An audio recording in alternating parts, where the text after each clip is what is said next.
दोस्तों, जिस जनरेशन को कहा जाता है कि बस मोबाइल में ही घुसे रहते हैं, कुछ भी नहीं करते, उसी जनरेशन ने केवल 5 दिन में ही एक देश की सरकार बदलकर रख दी। नेपाल में जो कुछ हुआ वो केवल सोशल मीडिया बैन के कारण नहीं था, बल्कि ये कहानी है एक गहरे गुस्से की जो सालों से दबा हुआ था। हजारों बच्चे जो स्कूल और कॉलेज के यूनिफॉर्म्स में थे, वो मैती घर मंडला से पार्लियामेंट बिल्डिंग तक शांतिपूर्ण मार्च कर रहे थे। लेकिन इसके बाद जो कुछ हुआ वो नेपाल के इतिहास में कभी भी नहीं हुआ था। पहले पुलिस ने प्रोटेस्टर्स के ऊपर वाटर कैनन का यूज किया, फिर टीयर गैस और फिर रबर बुलेट्स का। लेकिन जब प्रोटेस्टर्स पार्लियामेंट बिल्डिंग के अंदर घुसने लगे तब पुलिस ने लाइव बुलेट्स का यूज किया, जिसमें 19 लोगों की जान चली गई और 400 लोग घायल हुए। लेटेस्ट रिपोर्ट के अनुसार अभी तक 72 डेथ हो चुकी है। 8 सितंबर को पूरा का पूरा नेपाल आग की लपटों से घिर गया। प्राइम मिनिस्टर के घर को जला दिया गया। फॉर्मल प्राइम मिनिस्टर के घर को आग लगा दी गई। Prime minister KP Sharma Oli को हेलीकॉप्टर से इवैक्यूएट करना पड़ा। उन्होंने 9 सितंबर को अपना इस्तीफा दे दिया। लेकिन सवाल अब ये आता है कि आखिर नेपाल के अंदर ऐसा क्या हुआ जिसने इतने बड़े प्रोटेस्ट को जन्म दिया।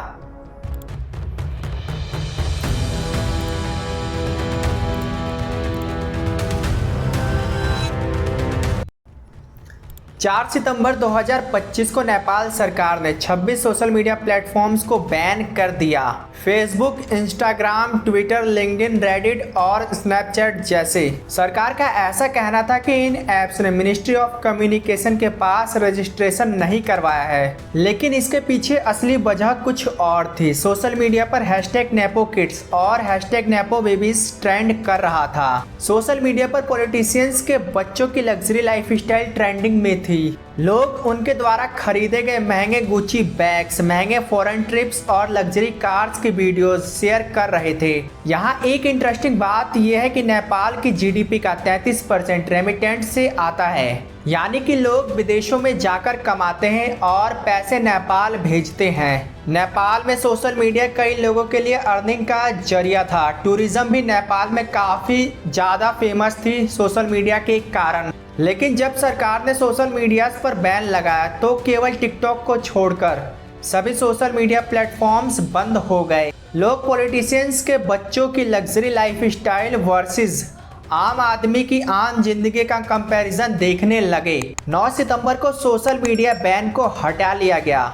लेकिन नेपाल में इतने बड़े प्रोटेस्ट के पीछे केवल सोशल मीडिया बैन नहीं था, बल्कि इसके पीछे कोई और कारण था। नेपाल में मीडियम एज 25 साल है, यानी कि पॉपुलेशन का एक बड़ा हिस्सा जेन जी है। और ये जेन जी पिछले 17 सालों से सेम पॉलिटिशियंस को पावर में आते और जाते देख रहे हैं। 2008 में जब नेपाल मोनार्की से रिपब्लिक बना, तब से अब तक 13 बार गवर्नमेंट बदल चुकी है। केपी शर्मा ओली, शेर बहादुर देउवा और पुष्पा कमल दहल, ये तीनों लोग ही बार बार पावर में आते और जाते रहे हैं। इन सब के ऊपर करप्शन के सीरियस चार्जेस हैं। शेर बहादुर देउवा पर एयरक्राफ्ट परचेजिंग में करप्शन का मामला चल रहा है। उनकी वाइफ आरजू राणा देउवा, जो फॉरेन मिनिस्टर थी, उनके ऊपर नेपाली सिटीजनशिप को भूटानी लोगों को बेचने का आरोप लगा है। पुष्पा कमल दहल पर माओवादी फंड को डाइवर्ट करने का आरोप लगा है। वहीं केपी शर्मा ओली पर सुप्रीम कोर्ट के ऑर्डर्स ना मानकर टी स्टेट को प्लॉट में कन्वर्ट करने का करप्शन केस चल रहा है। नेपाल में सबसे बड़ी प्रॉब्लम यह है कि साल 2006 से पॉलिटिशियंस के अगेंस्ट किसी भी तरह के इन्वेस्टिगेशन को नहीं किया जा रहा है, जो पॉलिटिशियंस को प्रोटेक्शन देता है। यानी कि यदि नेपाल में कोई पॉलिटिशियन करप्शन भी करता है तो उसके खिलाफ किसी भी तरह के इन्वेस्टिगेशन को नहीं किया जाता है। अब यदि इकोनॉमिक्स की बात करें तो एवरेज नेपाली केवल $1400 साल में कमाता है। वहीं पॉलिटिशियंस और उनके बच्चे लग्जरी लाइफस्टाइल जी रहे हैं। नेपाली लोगों को जॉब्स के लिए विदेशों में जाना पड़ता है, जहां उन्हें बहुत कम पैसे मिलते हैं। रिपोर्ट्स के अनुसार कई नेपाली लोग रसिया यूक्रेन वॉर में लड़ाई के लिए गए थे, जिसमें उनकी जान भी चली गई। जिसे देखते हुए बहुत से लोगों ने सोशल मीडिया पर लिखना शुरू कर दिया कि पॉलिटिशियंस के बच्चे गुची बैग लेकर फॉरेन ट्रिप्स पर जा रहे हैं, वहीं आम आदमी के बच्चे ताबूत में वापस आ रहे हैं। अब आइए देखते हैं कि आखिर उस दिन क्या हुआ था। 8 सितंबर 2025 हामी नेपाल एनजीओ ने पीसफुल मार्च ऑर्गेनाइज की। मैतीघर मंडला से पार्लियामेंट बिल्डिंग तक मार्च हुआ।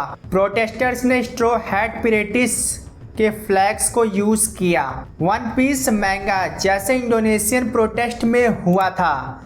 जब प्रोटेस्टर्स पार्लियामेंट कॉम्प्लेक्स में घुसने लगे तब सिक्योरिटी फोर्सेस ने लाइव एम्यूनिशन चलाया, जिसमें 19 लोगों की जान गई और 400 लोग घायल हुए। सरकार ने तुरंत सोशल मीडिया बैन को हटा लिया। होम मिनिस्टर रमेश लेखक ने रिजाइन कर दिया।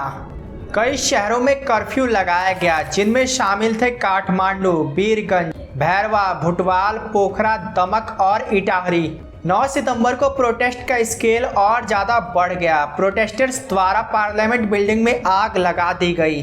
फॉर्मल प्राइम मिनिस्टर्स के घर पर अटैक किया गया।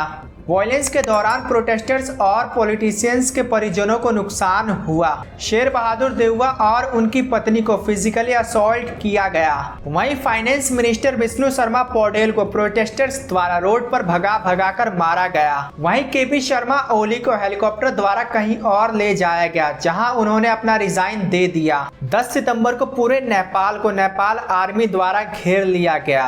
जनरल अशोक कुमार सिडेल द्वारा प्रोटेस्टर्स से शांति बनाए रखने की मांग की गई। 27 लोगों को रिटेन किया गया। वहीं लोगों के पास जो भी हथियार थे उन्हें जब्त कर लिया गया। प्रोटेस्टर्स ने ऑनलाइन वोटिंग करके इंटरिम सरकार बनाने की घोषणा की। रात 10 बजे ऑनलाइन वोटिंग की गई और सुशीला कार्गी को नेपाल का प्राइम मिनिस्टर बनाया गया। सुशीला कार्गी नेपाल की पहली महिला प्राइम मिनिस्टर बनी। फॉर्मल चीफ जस्टिस भी थी कार्गी। प्रेसिडेंट पौडेल ने सरकार को भंग कर दिया और 5 मार्च 2026 को अगला इलेक्शन करवाने की बात कही। 14 सितंबर को कर्फ्यू हटा लिया गया। सुशीला कार्गी हॉस्पिटल्स में घायलों से मुलाकात करने के लिए गई, जहां उन्होंने वादा किया कि मृतक के परिवार को 10 लाख रुपए दिए जाएंगे। रिपोर्ट के अनुसार अभी तक 72 लोग मारे जा चुके हैं। वहीं 2113 से अधिक लोग घायल हैं। इन सब चीजों के बीच नेपाल में बहुत सारी चीजें ऐसी हुई जो इतिहास में पहली बार हुई हैं। सबसे पहले तो सुशीला कार्गी, जो नेपाल की पहली महिला प्रधानमंत्री हैं, उन्हें ऑनलाइन वोटिंग द्वारा चुना गया, जो नेपाल के इतिहास में पहली बार हुआ है। वहीं नेपाल के इतिहास में पहली बार इतना बड़ा प्रोटेस्ट हुआ है, जिसने पूरे के पूरे सरकार को ही उखाड़कर फेंक दिया।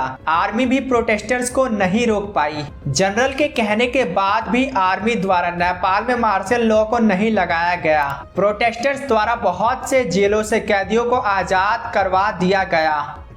नेपाल में जो भी कुछ हुआ वो भारत के लिए भी चिंता की बात है। जैसे ही नेपाल में प्रोटेस्ट स्टार्ट हुए उसके तुरंत बाद प्रधानमंत्री द्वारा कैबिनेट की मीटिंग बुलाई गई, जिसमें नेपाल के हालात पर चर्चा की गई। नेपाल में जो भी कुछ हुआ वो इस ओर संकेत करता है कि यदि डेमोक्रेसी में जनता को प्रायोरिटी नहीं दी गई तो जनता सरकार को भी उखाड़ सकती है। इसका एग्जाम्पल हमने पिछले साल बांग्लादेश में भी देखा है, जहां जनजी प्रोटेस्टर्स द्वारा तख्तापलट कर दिया गया। यदि श्रीलंका की बात करें तो वहां भी इकोनॉमिक कारण इतने बड़े हुए जिसने सरकार को ही हिलाकर रख दिया। प्रधानमंत्री और राष्ट्रपति को देश छोड़कर जाना पड़ा। पाकिस्तान में वैसे ही हालात काफी बदतर है। प्रधानमंत्री का कार्यकाल पूरा होने से पहले ही उन्हें जेल में डाल दिया जाता है। ऐसे में नेपाल का एग्जाम्पल हमें दिखाता है कि यदि डेमोक्रेसी में जनता को इग्नोर किया गया तो जनता कुछ भी कर सकती है। नेपाल में इकोनॉमी काफी बदतर थी। आम लोग एक एक पैसे के लिए तरस रहे थे।